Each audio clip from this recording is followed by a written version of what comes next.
What I want to do is to engage with all the speakers that have, and respond to the speakers that have come before me. So all very interesting talks, and I hope we can continue the conversations today and forward. So thank you, Claire, for inviting me back. Already last year, I thought this was a really great setup. I spent a lot of time in Brussels talking about open source to European policymakers, trying to influence policy, legislative change, etc. Ultimately, these policies need to be translated into something that can be, it needs to be translated into some change, into something that basically has to happen at the national or local level or at the company level. And so we need these kinds of conversations in order to actually make good policies. And this meeting this year is obviously especially interesting to me because of the upcoming Irish presidency at the second half of 2026, and combined with the fact that there are some very interesting files on the table right now. What do I have to do? I'm not allowed to touch this, yeah. So, oh yeah, okay, so I have this and then I have to do that, right?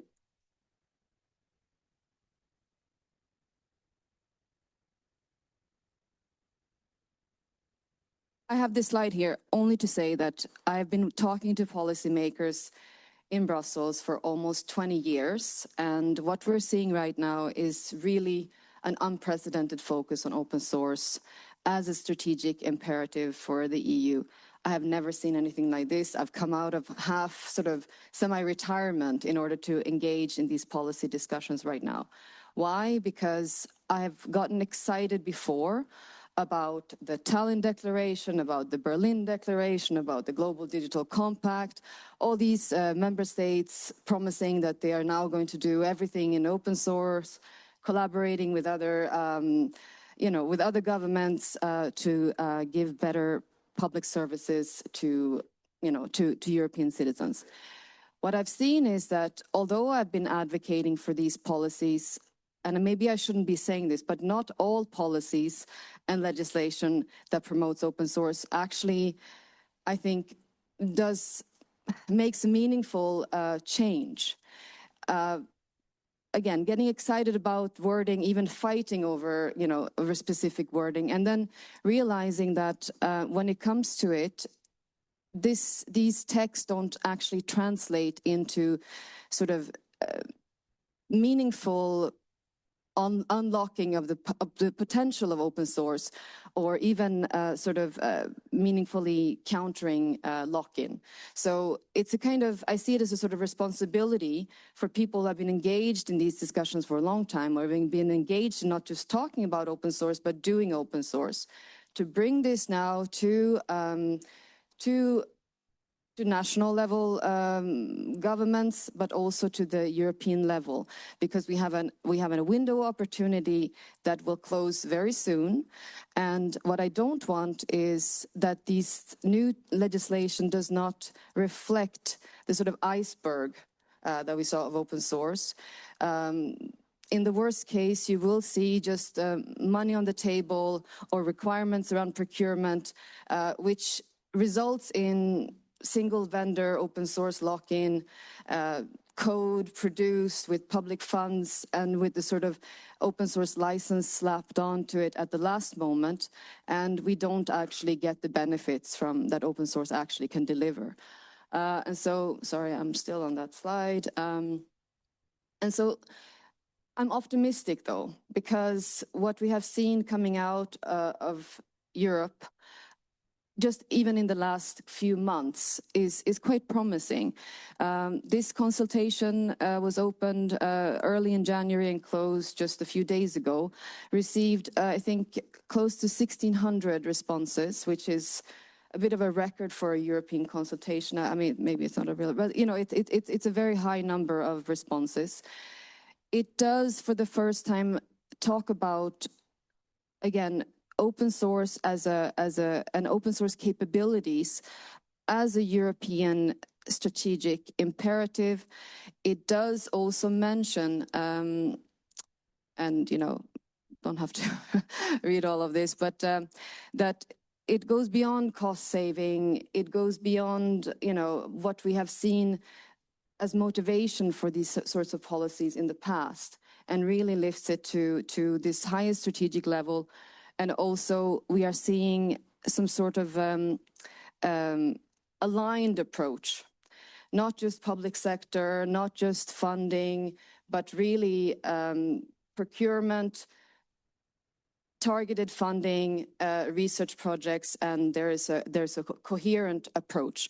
This, and I mean, not everybody here is sort of spending their time in Brussels studying European institutions, etc. But we have, for the first time at the highest level, a commissioner for technological independence, and that has two important directorates under her, and which means that some of these policy proposals are going to be lined up. We have also, if you're going to read one thing coming out of Brussels, I really think you should be reading this, because it's a 6-page, sorry, I didn't have a QR code for it or anything like that. It's a 6-page document which basically outlines, it's called the Cloud Sovereignty Framework, and it was ostensibly a document prepared to guide DG Digit's own procurement of cloud services. But what we have seen is that this is kind of a testing the ground. It shows the understanding of the European Commission of what we are, what is required to actually procure sovereign software and services. And again, for me to see what this sort of sophisticated thinking around these issues I have not seen before.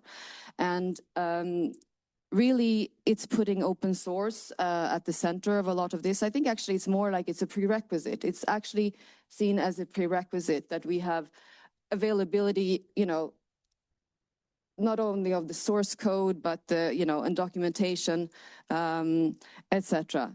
It also talks about community. It talks about having an sort of a diverse ecosystem. So shows an understanding of this sort of iceberg. I will talk about this in my coming presentations. The iceberg of open source, and I'm not going to look at all of these things. Again, I think this is going to be hugely important. We have this community, the consultation on open communities, which is going to lead to a European open source strategy. We have the revision of the procurement directive. We have also something called the Cloud and AI Development Act, which is going to look specifically at how we can reduce dependency in the cloud space. And so, again, expect these to be, there's going to be alignment on these policy proposals for the first time. And Ireland is going to be leading some of these discussions and moving them forward at a very crucial stage. So that's why I'm really happy to be here today, and I want to follow up with a lot of the speakers and many of you to talk about, again, how do we take this opportunity with experts, open source experts that have a deep experience of this, who have been around for a long time, understand what is the secret sauce of open source, not just the license. And and understanding also from companies that this needs to be translated into behavior, behavior change. How do we, and I agree with you, what makes Ericsson competitive can also make Ireland more competitive, can also make the EU more competitive.